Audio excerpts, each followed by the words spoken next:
에스토니아와 인연을 맺게 된 거는 사실 발트 3국이 먼저였습니다. 발트 3국은 이제 에스토니아, 라트비아, 리투아니아. 그 중에서 저는 리투아니아의 수도 빌리우스에 이제 2008년도에 교환학생으로 처음 오게 되었고요. 그러다가 이제 한국 여행객분들이 이제 발트 3국으로 오기 시작했는데, 현지에서 준비하고 있었던 여행사에서 이제 한국인 가이드가 필요하죠. 그래서 이제 한국인이 많이 없는 곳이어서 대학교에 수소문을 해가지고 한국 학생들을 찾았어요. 그래서 저를 이제 찾게 되었고, 제의를 받아서 가이드로 일을 하게 되었고, 거기서 이제 3년을 지내다가 이제 계속 일을 하고 있는 가운데 에스토니아 탈린으로 이제 이사를 하게 되었습니다. 는 이제 아까 말씀드렸다시피 이제 일 때문에 이제 에스토니아에 처음 오게 되어가지고 살기 시작했는데, 지금은 이제 이 질문을 받게 된다면 가족 때문에 여기에 살고 있어요. 현지인과 만나서 이제 결혼을 했고, 또 우리 아이들이 다 여기서, 아들 둘이 여기서 다 태어났거든요. 그래서 지금 첫째 아들이 이제 학교에 입학해가지고 초등학교도 다니고 있고, 그리고 또 얼마 전에 와이프가 또 대학교도 들어가가지고 또 공부도 하고 있고요. 그래서 여기서 이제 10년 넘게 살고 있습니다. 그래서 제가 보니까 에스토니아와 한국하고 다른 점은 아무래도 문화 차이가 제일 다른 것 같아요. 제가 느끼기에는 한국은 좀 서로 부대끼면서 살아가는 그런 이제 분위기라면, 여기 사람들은 좀 더 가족 중심으로 여러 가지 행사들이 이루어지는 것 같고, 뭐 한 가지 예를 들어보자면, 한국에선 결혼식 할 때 보통 몇 명이 오죠? 한 200~300명? 뭐 500명? 뭐 이렇게까지도 얘기를 들었는데요. 여기서는 보통 한 20명에서 한 30명 정도. 그 정도가 보통입니다. 작은 것도 아니고 많은 것도 아니고. 그 예를 들어드리면은 쉽게 좀 이해를 하실 것 같고요. 그 다음에 이제 많이들 또 궁금해 하시는 게 행복 지수에 대해서도 이제 많이 물어보시는데, 제가 어제 이제 최신 자료를 한번 찾아봤어요. 지금 2021년도 기준으로 에스토니아 행복 지수가 전 세계 41위. 그리고 이제 대한민국, 한국이 63위더라고요. 근데 전 이제 여기 사는 사람이고, 또 제가 한국에서도 뭐 거의 뭐 한 20년, 뭐 30년 그렇게 이제 계속 왔다 갔다 하면서 살고 있으니까 비교를 해보자면, 제가 볼 때는 행복 지수에서는 그냥 그 사람들이 어떻게 받아들이고 사느냐, 그게 더 중요한 것 같아요. 제가 볼 때는 두 나라의 제 기준에서 행복 지수는 똑같습니다. 그래서 이제 자기가 뭐 어떤 것을 받아들이고 또 어떤 것을 누리면서 사느냐, 그런 이제 주관적인 거에 의해서 좀 다르게 될 수 있을 것 같은데, 저는 두 나라가 비슷하다고 생각해요. 에스토니아의 생활은 뭐 한국과 크게 다르지는 않은 것 같아요. 요즘 뭐 전 세계가 다 비슷하게 좀 발전을 한 것 같은데, 그래서 이제 좀 다른 점 중에서 한 가지 큰 거, 제가 느끼기에 가장 큰 거를 말씀드려보면 날씨입니다. 날씨. 한국과 마찬가지로 사계절을 가진 나라인데, 한국인 입장에서 봤을 때는 겨울이 반년이 넘어요. 그리고 이제 기온으로 봤을 때는 평균 기온은 영하 5도 정도. 그렇게 춥다고 생각 안 하실 거예요. 뭐 한국이랑 비슷하네 라고 하시겠지만, 여긴 눈이 자주 옵니다. 그래서 눈이 올 때는 이제 기온이 약 0도 정도니까, 이제 기온이 뚝 떨어질 때는 영하 30도까지도 떨어지는 날들이 있고요. 뭐 지난 겨울만 봐도 영하 15도로 거의 한 달 이상 지속이 되었을 정도고요. 근데 이 추운 건 또 괜찮아요. 옷을 따뜻하게 입으면 되거든요. 그런데 진짜 힘든 점은 바로 일광이 없습니다. 어느 정도로 없냐면, 뭐 1, 2월 달에 이제 해가 나온 시간을 이제 정보를 한번 찾아보시면, 어떤 달은 한 달에 해가 나온 시간이 2~3시간이 채 되지 않는 그런 날도 있거든요. 그래서 이제 사람이 해를 보고 살지 않으면 어떠실지 아마 모르실 거예요. 그거는 겪어본 사람만 알 수 있습니다. 그래서 그 점, 겨울에는 너무 해가 없다는 게 가장 큰 힘든 점이에요. 처음에 이제 리투아니아 빌리우스로 이제 교환학생을 와가지고 발트 3국과 이제 첫 인연을 맺게 되었는데, 그때만 해도 정말 한국 사람들이 별로 없었고요. 뭐 요즘도 발트 3국이 리투아니아, 에스토니아에 아직 한국 대사관이 들어오지 않았을 정도로 그렇게 좀 한국 사람들이 좀 별로 없는 특수 지역이에요. 그렇다 보니까 이제 처음에 한국 관광객들이 이제 들어오기 시작할 때, 현지의 첫 여행사에서 이제 한국말을 하는 한국말로 이제 현지를 소개해주는 현지 가이드가 없었습니다. 게다가 이제 한국 사람들 자체가 없으니까 또 어떻게 이제 가이드를 구해야 되긴 하니까 이제 여행사에서 대학교에 수소문을 해가지고 한국 학생들을 찾았어요. 그래서 저한테도 이제 컨택이 되었고 제가 이제 제의를 받아서 이제 처음으로 가이드 일을 한번 시작을 해보게 되었죠. 네, 저는 발트 3국 전문 가이드지만 제가 살고 있는 에스토니아, 또 제가 살고 있는 탈린이기 때문에 더 잘 알려드릴 수 있을 것 같은데, 우선은 첫 번째로 제일 유명한 또 꼭 보셔야 될 탈린의 구시가지를 추천드립니다. 탈린의 구시가지는 800년이 넘도록 그때부터 지금까지도 계속 사람들이 여전히 살아가고 있는, 그리고 구시가지가 통째로 세계문화유산 유네스코에 등재가 되어 있는 정말 살아있는 박물관이죠. 그곳에 들어가셔서 중세 걷기 해보시는 것을 추천드리고요. 두 번째로는 이 탈린시의 조망, 탈린시를 조망할 수 있는 곳에 가보시는 것을 추천드립니다.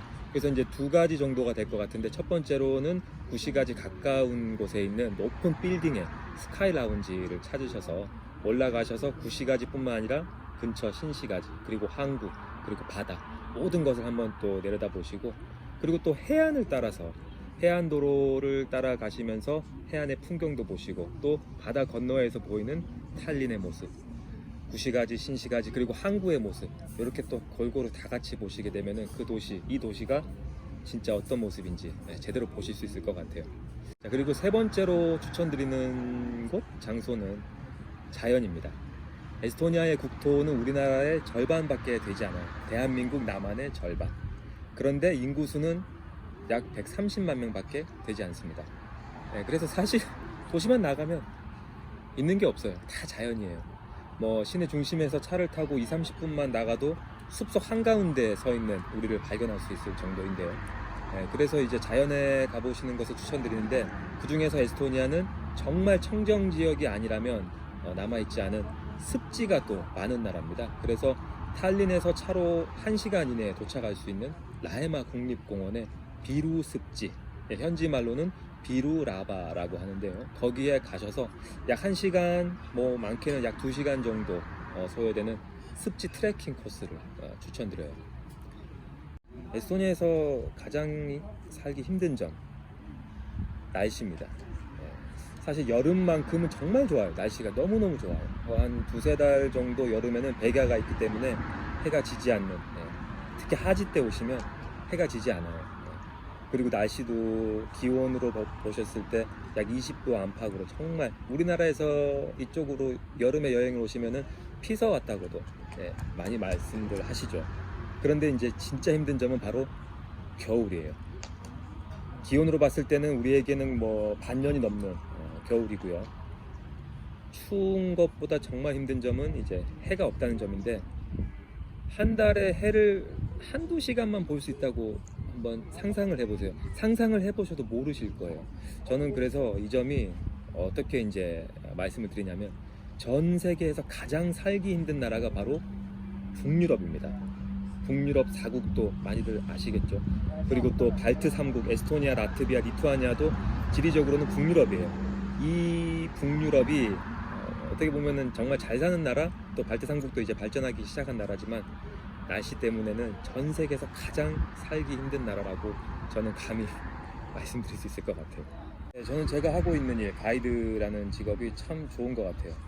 처음에는 우연하게 이제 시작하게 되었는데, 여기는 정말 한국 사람들이 별로 없어서 큰 자부심도 가질 수 있고, 또 한국에서 오신 분들에게 제가 살고 있는 나라들을 이렇게 소개할 수 있다는 점, 그리고 또 같이 여행할 수 있다는 점이 너무 좋습니다. 네, 원래는 이제 여름에 한국 관광객분들을 모시고, 또 겨울에는 또 저만의 여행, 또 가족 여행을 다니고, 그렇게 살아가고 있었는데, 작년이었죠. 2020년 코 시국이 다가왔습니다. 그래서 사실 발트 3국은 자유여행객들보다는 아직도 패키지 관광이 더 많았던 지역인데, 지금 패키지가 하나도 없죠. 지금 뭐 여기뿐만 아니라 전 세계가 다 비쌀 것 같은데, 그래서 지금 제가 하고 있는 일은 우선은 현지 라이드 쉐어링이라고, 택시, 쉽게 얘기해서 미국에 우버가 있죠. 그러면 유럽에는 볼트가 있습니다. 택시 아르바이트를 하고 있어요.